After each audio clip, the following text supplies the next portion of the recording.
La pericarditis se refiere a la inflamación de las capas pericárdicas y es la forma más común de enfermedad pericárdica. Puede estar asociada con derrame pericárdico que puede resultar en un deterioro del llenado cardíaco, a lo que llamamos taponamiento. Puede ser una forma aislada o una manifestación cardíaca de un trastorno sistémico, por ejemplo, enfermedades autoinmunes o enfermedades inflamatorias. Tipos de pericarditis. Vamos a comenzar por la pericarditis aguda, la cual se va a caracterizar por dolor en el pecho, que se va a irradiar hasta el cuello, los hombros y el trasero. Este dolor suele aumentar durante la inspiración y va a tener una evolución de menos de 4 a 6 semanas, pero se puede resolver en algunos días si se aplica el tratamiento apropiado. Esta suele ser ocasionada por una infección viral, bacteriana o posoperatoria. La siguiente sería la recurrente, la cual es la complicación vaya más recurrente que sucede en un 20-30% de los casos después de un primer episodio de pericarditis. Esta se puede definir como la aparición de síntomas después de 6 semanas de estar asintomático. Seguimos con la incesante, la cual es la reaparición de síntomas antes de 6 semanas del primer episodio de la pericarditis. Y para terminar, la crónica, esta tiene un inicio de forma gradual, va a ser de muy larga duración y suele dar lugar a una acumulación de líquido en la cavidad pericárdica y a un engrosamiento del pericardio. Esta tiene más de 3 meses de evolución. Ok, pasando a lo que es la pericarditis aguda. En la etiología va a ser variada. La pericarditis de causa viral y bacteriana, que van a ser pues los de origen infeccioso, van a representar un 14% de los casos. En los países desarrollados, los virus son los agentes etiológicos más prevalentes, ya que un episodio agudo de pericarditis suele ir precedido de un síndrome gastrointestinal o uno similar a la gripe. Por su parte, los otros agentes más frecuentes van a ser Mycobacterium tuberculosis, Borrelia burgdorferi, parvovirus B19 y el virus de Epstein-Barr. Vamos a tener también la pericarditis seguida de procesos quirúrgicos. Esta, pues, el aumento del número de procedimientos cardíacos, como lo puede ser el bypass coronario, la incisión de marcapasos, la ablación por radiofrecuencia y la implantación de válvula aórtica transcatéter puede ser un factor desencadenante de esta pericarditis. Y en el tercero de los casos, pues va a ser pericarditis por un proceso autoinmune y cáncer. Vamos a ver que, pues, en enfermedades autoinmunes, el hipotiroidismo y cáncer, ya sea como metástasis de una fuente primaria, que podría ser un cáncer de pulmón, mama o linfomas, o como resultado de la radioterapia para cánceres de tórax. Fisiopatología de la pericarditis aguda. Esta se caracteriza por tener una aparición rápida, promover la inflamación de la cavidad pericárdica y suele ocasionar derrame pericárdico. La inflamación se puede extender hasta el miocardio o epicardio, ocasionando de esta forma una miopericarditis.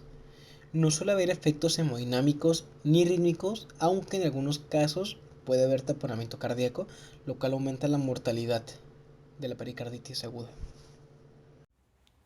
Ok, pasando pues ahora al diagnóstico de la pericarditis aguda, pues vamos a aclarar que nos basamos en las directrices actuales de la Sociedad Europea de Cardiología del año 2020, o sea, del año pasado, y nos menciona que se van a dictar al menos 2 de 4 criterios para el diagnóstico de pericarditis aguda.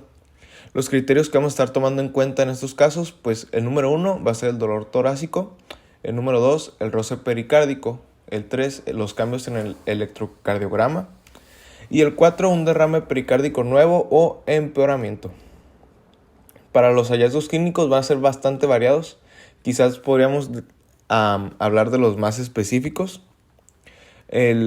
Hablando ya de lo que es el derrame pericárdico, va a estar presente en un 50 a 65% de los pacientes y puede conducir a un tamponamiento cardíaco. Vamos a hablar de lo que es la triada de Beck, que va a estar presente la hipotensión, la distensión de la vena yugular y ruidos cardíacos velados. Vamos a tener la taquicardia, que es el signo más sensible, y el roce pericárdico, que generalmente no es detectable, pero va a desarrollar lo que son alternancias eléctricas en los complejos QRS de nuestro electrocardiograma. Lo que es el tamponamiento cardíaco va a alterar notablemente el llenado cardíaco. Y ya hablando de lo que es la ecocardiografía, pues los signos más importantes va a ser la presencia de derrame, la dilatación de la vena cava inferior y las venas suprahepáticas. Y vamos a tener, ya para concluir, pues un bajo volumen diastólico y sistólico del ventrículo izquierdo. Bueno, vamos a tener que nuestra pericarditis aguda va a tener diagnósticos diferenciales, quiere decir que nos podemos llegar a confundir y es por lo tanto que debemos de tener en cuenta ciertos aspectos, ¿no?, que ya mencionamos anteriormente.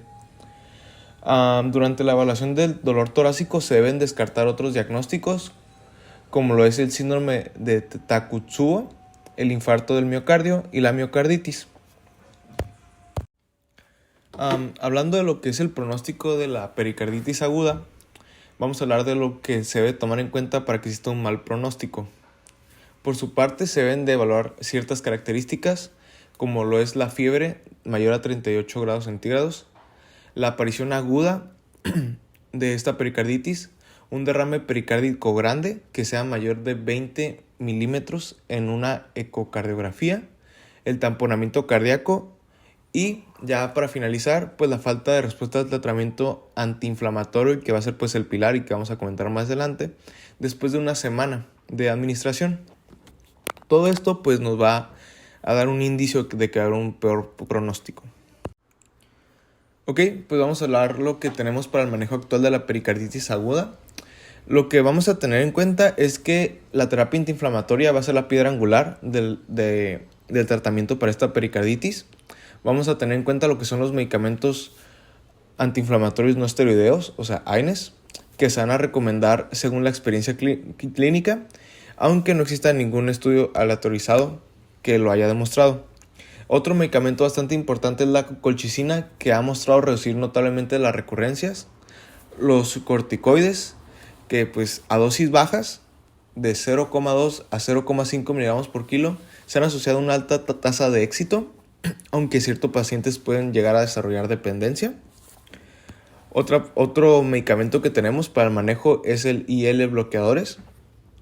El bloqueo de IL-1 con anakinra es beneficioso para el tratamiento de la pericarditis recurrente, que vamos a ver más adelante.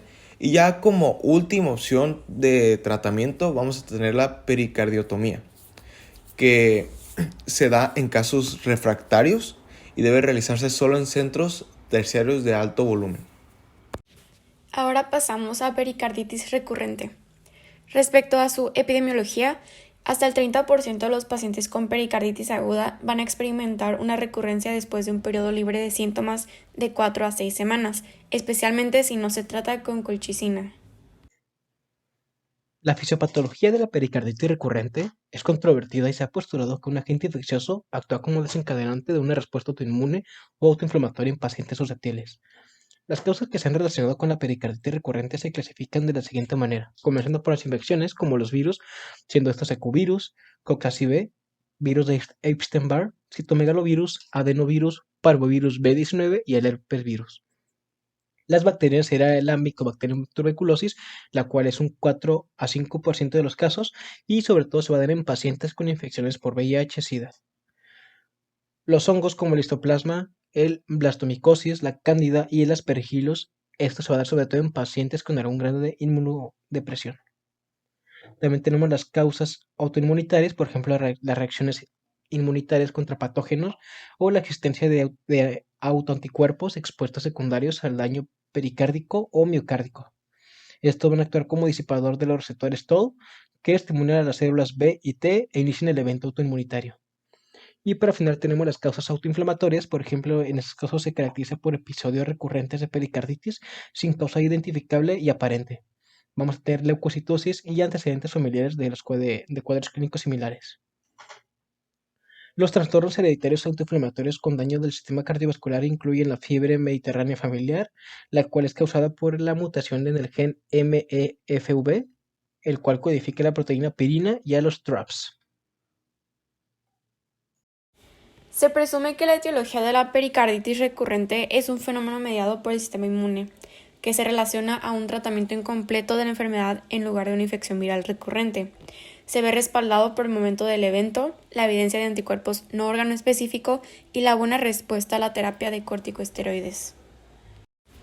Respecto al diagnóstico de pericarditis recurrente, no hay diferencias claras con respecto a la presentación clínica entre la pericarditis aguda y recurrente.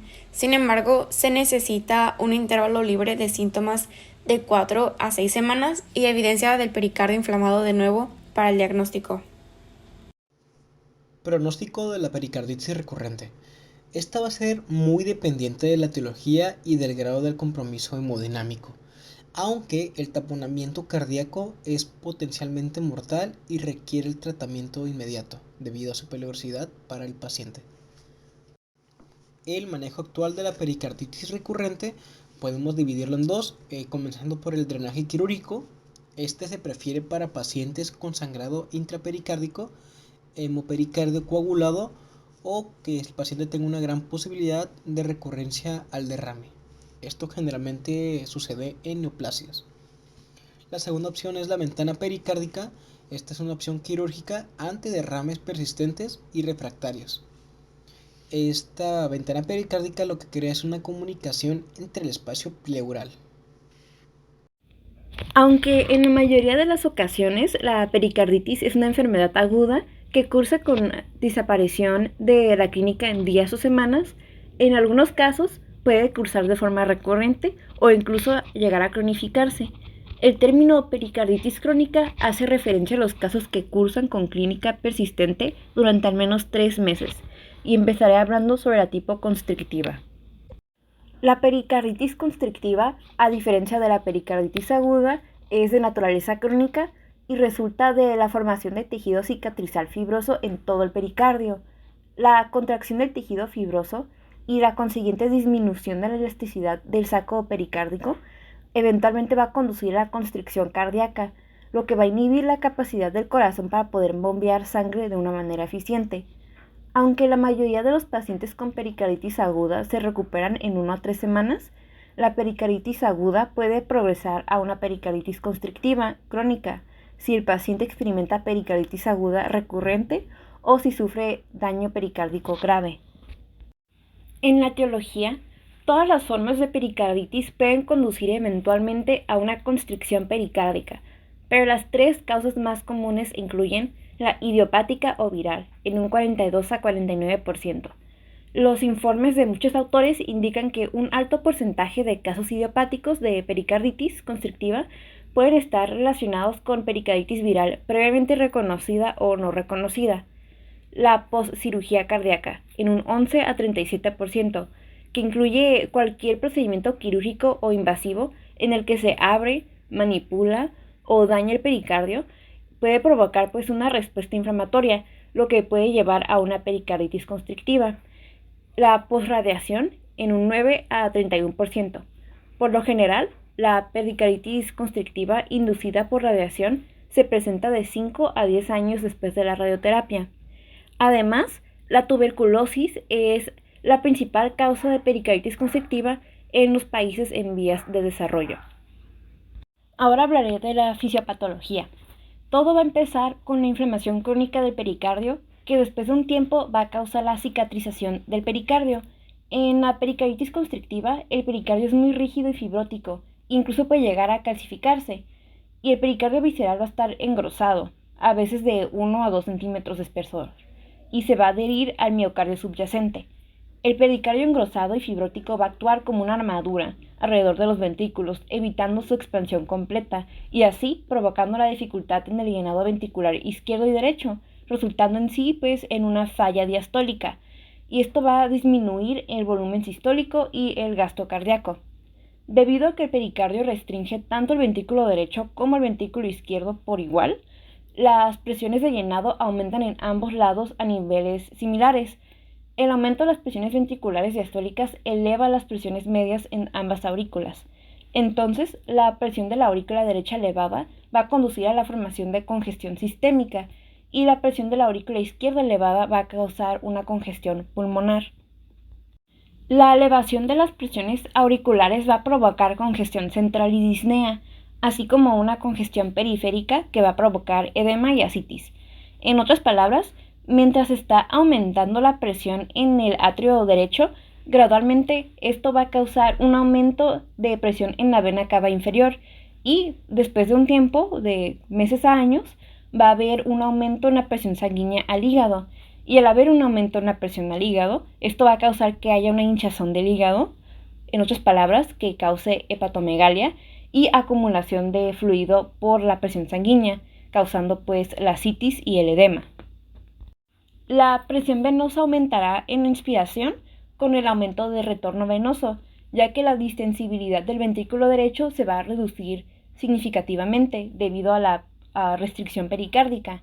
Y esto es a base del signo de Kussmaul.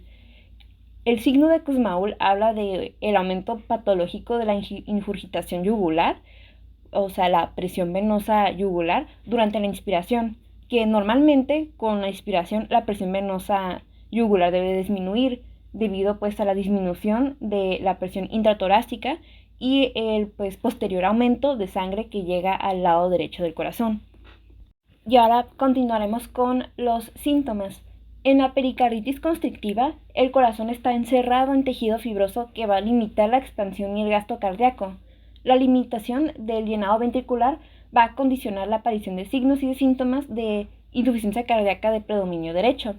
La acumulación de sangre causada por la incapacidad del corazón para hacer avanzar la sangre de una manera efectiva va a conducir a la distensión venosa yugular, hepatomegalia o ambas, debido a que la pericarditis constrictiva también impide el movimiento eficiente de la sangre.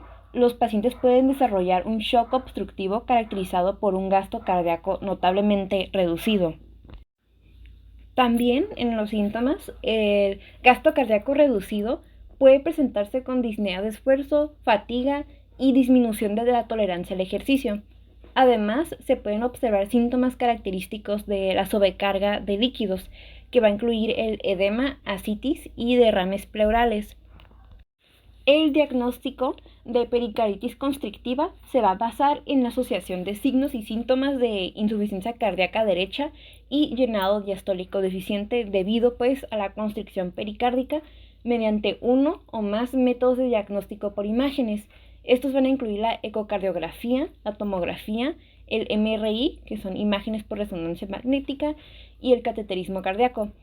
El ECG va a revelar cambios inespecíficos. Estos van a incluir voltajes QRS bajos y el aplanamiento o hasta la inversión generalizada del lambda T. La ecocardiografía puede revelar la extensión de la formación de tejido fibroso alrededor del corazón. Se observa un aumento de grosor de pericardio en aproximadamente la mitad de los pacientes con pericarditis constrictiva. La radiografía del tórax puede demostrar depósitos de calcio en el pericardio que también se van a observar en casi la mitad de estos pacientes. Y la CT o la MRI pueden también usarse para detectar el engrosamiento y las calcificaciones del pericardio. Y a pesar de los datos del historial, los hallazgos físicos, los resultados de laboratorio y las pruebas no invasivas, puede ser difícil realizar un diagnóstico preciso de la pericarditis constrictiva. Cuando este diagnóstico no es absoluto, a pesar de toda la información disponible, los procedimientos invasivos, como el cateterismo cardíaco derecho, pueden ayudar a establecer o excluir el diagnóstico. Los criterios hemodinámicos tradicionales para la pericarditis constrictiva son los siguientes: presiones diastólicas ventriculares izquierdas y derechas elevadas, igualadas dentro de 5 milímetros de mercurio, presión sistólica del ventrículo derecho inferior a 55 milímetros de mercurio, presión arterial derecha media superior a 15 milímetros de mercurio y presión telediastólica del ventrículo derecho superior a 1/3 de la presión sistólica del ventrículo derecho. Dado que la pericarditis constrictiva es poco común, los datos pronósticos son relativamente escasos. Es una enfermedad potencialmente curable si se diagnostica a tiempo, pero también es potencialmente fatal si se pasa por alto. Los pacientes no diagnosticados pueden tener una mortalidad del 90%. La supervivencia a largo plazo después de la pericardiectomía depende de la causa subyacente, De las causas más frecuentes, la pericarditis constrictiva idiopática tiene el mejor pronóstico, del 88% de supervivencia a los 7 años, seguida de la constricción por cirugía cardíaca, que es del 66% a los 7 años, y el peor pronóstico es pospericardioctomía, que ocurre en la pericarditis constrictiva post-radiación, que tiene una supervivencia del 27% a los 7 años, y es probablemente como reflejo de comorbilidades confusas. En el manejo actual tenemos que la pericardiectomía completa es la única terapia definitiva y una cura potencial. Los resultados son generalmente mejores si el procedimiento se realiza antes en el curso, cuando hay menos calcificación y cuando se reduce la posibilidad de miocardio anormal o una insuficiencia cardíaca avanzada. La terapia médica de etiologías específicas, esto quiere decir como la pericarditis tuberculosa, puede ser útil para prevenir la progresión a la constricción. Los antibióticos antituberculosos pueden reducir significativamente el riesgo de constricción de un 80% a un 10%. Y la terapia médica, que está generalmente basada en medicamentos antiinflamatorios, puede resolver la constricción transitoria que ocurre en el 10 a 20% de los casos en unos pocos meses. Generalmente es un fenómeno temporal durante la resolución de pericarditis. El derrame pericárdico es la acumulación de exceso de líquido en la estructura en forma de saco alrededor del corazón, o sea, el pericardio. El pericardio va a tener dos capas y este espacio entre las capas normalmente contiene una fina capa de líquido, pero si el pericardio está afectado por la enfermedad o se lesiona, la inflamación resultante puede llevar a un exceso de líquido. Este líquido también puede acumularse alrededor del corazón sin inflamación, por ejemplo, cuando hay una hemorragia después de un traumatismo torácico. Este derrame pericárdico va a ejercer presión sobre el corazón, lo que va a afectar su función y, si no se trata, puede producir una insuficiencia cardíaca o la muerte. El derrame pericárdico puede ser el resultado de la inflamación del pericardio, o sea, la pericarditis, y esto puede ser en respuesta a una enfermedad o lesión. El derrame pericárdico también puede ocurrir cuando se bloquea el flujo de líquido pericárdico o cuando la sangre se acumula dentro del pericardio, como en el caso de algún traumatismo torácico. En ocasiones la causa no puede determinarse y esto se le llama pericarditis idiopática. Las causas del derrame pericárdico incluyen inflamación del pericardio después de alguna cirugía cardíaca o un ataque cardíaco, trastornos autoinmunitarios como la artritis reumatoide o el lupus, la propagación del cáncer, o sea, la metástasis, cáncer de pericardio corazón, la radioterapia para el cáncer si el corazón está dentro del campo de radiación, tratamientos de quimioterapia para el cáncer, la baja actividad de la tiroides, o sea, el hipotiroidismo, infecciones virales, bacterianas, fúngicas o parasitarias, traumatismo o herida punzante cerca del corazón después de alguna cirugía a corazón abierto o inclusive ciertos medicamentos de venta con receta médica. Entre ellos incluye la hidrolazina, un medicamento para la hipertensión arterial, y la isoniazida, que es un medicamento para la tuberculosis, y la fenitoína. El derrame pericárdico suele ser indoloro, pero cuando se asocia con pericarditis aguda puede provocar dolor. La acumulación de un volumen considerable de líquido pericárdico puede amortiguar los ruidos cardíacos, aumentar la superficie de matillas del corazón y cambiar el tamaño y la forma de la silueta cardíaca. También puede distinguirse un roce pericárdico y en presencia de derrames grandes, la compresión de la base del pulmón izquierdo puede disminuir los ruidos cardíacos. El pulso arterial, el pulso venoso yugular y la presión arterial van a ser normales, salvo que la presión intrapericárdica se eleve notablemente provocando un taponamiento cardíaco.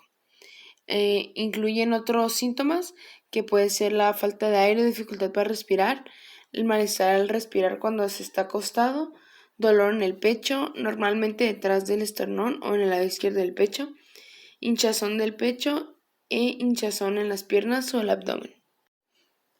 Para el diagnóstico, este se sospecha en función de los hallazgos en la evaluación clínica, pero a menudo se considera después de observar la silueta cardíaca agrandada en la radiografía de tórax.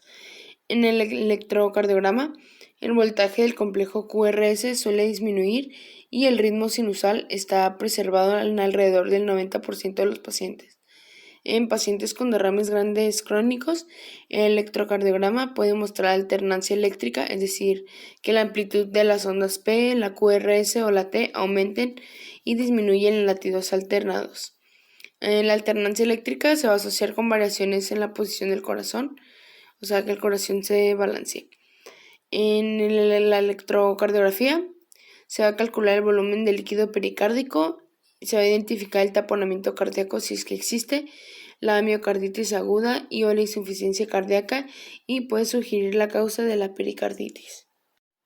Aunque la tomografía puede detectar un derrame pericárdico, a menudo incidentalmente en una prueba realizada para otras enfermedades, es cuando se detecta puede sobreestimar su tamaño y no es una prueba de primera línea para evaluar un posible derrame pericárdico. En los pacientes con el electro normal, o sea, un derrame pequeño menor a 50 mililitros y ausencia de signos sospechosos en la anamnesis y en el examen físico, puede controlarse con exámenes y ecocardiogramas seriados. Otros pacientes deben someterse a otras pruebas para determinar la etiología. El taponamiento cardíaco constituye un síndrome clínico hemodinámico en el cual se va a presentar una compresión cardíaca lenta o súbita que se va a dar por una acumulación en el pericardio de líquido, coágulos, pus o sangre, que puede ser producto de algún derrame, de algún trauma o bien una rotura cardíaca. La presentación de este síndrome puede ir desde pequeños incrementos en la presión intrapericárdica, que no van a tener ninguna repercusión clínica, hasta un cuadro de bajo gasto cardíaco y por consecuencia la muerte. El taponamiento cardíaco también es definido como la fase de descompensación de la compresión cardíaca producida por la acumulación de líquido en el pericardio y el consiguiente aumento de la presión intrapericárdica. En el taponamiento quirúrgico, el incremento de una presión se instaura de forma rápida en minutos u horas, como puede ser en la hemorragia, mientras que en el caso de los taponamientos médicos se desarrolla un proceso inflamatorio de baja intensidad durante días o semanas antes de que se produzca el cuadro clínico. Las causas que producen el taponamiento cardíaco pueden ser muy variadas y van a ser muy similares a los desencadenantes del derrame pericárdico. Pueden ser causas idiopáticas, igual también pueden ser causas infecciosas, como en caso de los virus, pueden afectar el ecovirus, adenovirus, el virus del Epstein-Barr, y también pueden afectar bacterias como Staphylococcus, Streptococcus y Pneumococcus. También podrían afectar lo que son los hongos, como histoplasmosis o aspergilosis, y también los parásitos como amebiasis o toxoplasmosis. Otra causa muy importante podría ser la radiación y la presencia de neoplasias, por ejemplo en la metástasis de cáncer de pulmón o leucemia. Y hay traumas que pueden provocar también un taponamiento cardíaco, como pueden ser los traumas contusos, los penetrantes. Y también hay enfermedades autoinmunes como las enfermedades reumáticas, el lupus eritematoso sistémico o la artritis reumatoide. Algunas drogas también pueden ser causantes de esta enfermedad, como procaimanida, isoniazida y trombolíticos. Algunas enfermedades metabólicas también pueden ser como el hipotiroidismo, la uremia o el síndrome de ovario poliquístico. Y pues los dos principales mecanismos que producen este taponamiento son ruptura de pared libre del ventrículo y pericarditis hemorrágica. Desde el punto de vista clínico, el punto más crítico se produce cuando un derrame reduce el volumen de las cavidades cardíacas, de modo que el gasto cardíaco va a empezar a disminuir. Los determinantes de las consecuencias hemodinámicas de un derrame van a ser la presión en el saco pericárdico y la capacidad del corazón para compensar la presión elevada. La respuesta compensatoria a un taponamiento pericárdico importante va a comprender el aumento de la estimulación adrenérgica y la supresión parasimpática, lo que van a producir taquicardia y un aumento de la contractilidad y pueden mantener el gasto cardíaco y la presión arterial durante un tiempo. La presión pericárdica elevada ejerce su efecto principalmente obstaculizando el llenado del corazón derecho, con gran parte del efecto sobre el lado izquierdo del corazón, debido a un llenado incompleto secundario. Cuando el líquido se acumula, las presiones diastólicas auricular y ventricular izquierdas y derechas suben. La presión pericárdica determina la presión intracavitaria y las presiones de llenado transmural de las cavidades cardíacas son muy bajas, generando así que los volúmenes cardíacos desciendan de forma progresiva. Dado que la presión transmural de llenado del corazón derecho suele ser menor que la del corazón izquierdo, cuando el líquido se acumula, la presión de llenado aumenta más rápidamente en el lado derecho del corazón que en el izquierdo. Durante el taponamiento pericárdico se van a producir dos consecuencias hemodinámicas. Una va a consistir en la pérdida del descenso y de la presión auricular derecha o venosa sistémica. El descenso y auricular derecho empieza cuando la válvula tricúspida se abre, es decir, cuando la sangre no sale del corazón. En consecuencia, la sangre no puede entrar y el descenso se pierde. El segundo signo hemodinámico característico es el pulso paradójico, que es una caída normalmente grande en la presión arterial sistémica durante la inspiración, habitualmente definida como una caída mayor a 10 miligramos sobre mercurio en la presión sistólica. El mecanismo del pulso paradójico es multifactorial, pero los cambios respiratorios en el retorno venoso sistémico son muy importantes. El tabique interventricular se desplaza a la izquierda de forma exagerada durante la inspiración, invadiendo así el ventrículo izquierdo de tal manera que su volumen sistólico, el gasto cardíaco y la generación de la presión se van a reducir aún más.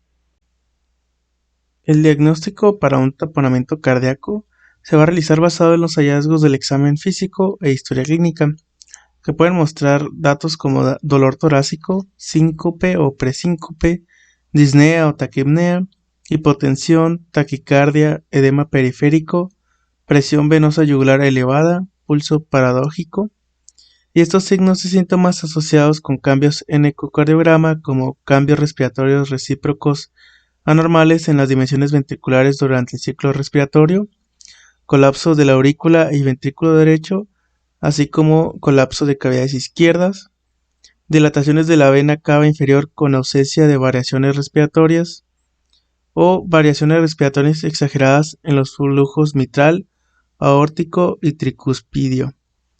Esto puede ser muy consistente y va a ser muy sugestivo de taponamiento cardíaco.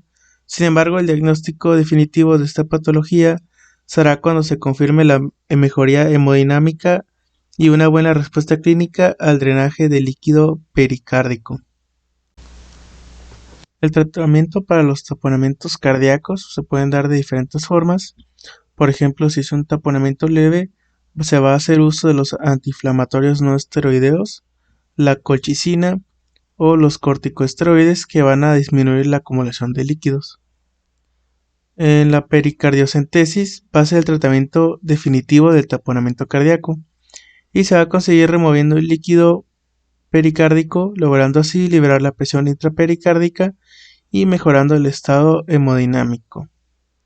El tratamiento de selección según las guías de la enfermedad pericárdica del 2004 de la Sociedad Europea de Cardiología es la pericardiocentesis con catéter, que esta forma de drenaje guiada por ecocardiografía permite una mejor medida de las distintas constantes hemodinámicas y es más barato que la cirugía y va a ayudar a diferenciar de la pericarditis constrictiva.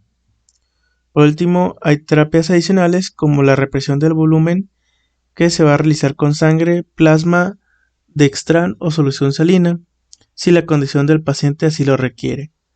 Se dice que la presencia de presión sistólica menor a 100 miligramos sobre mercurio es un factor predictivo de buena respuesta a la fluidoterapia.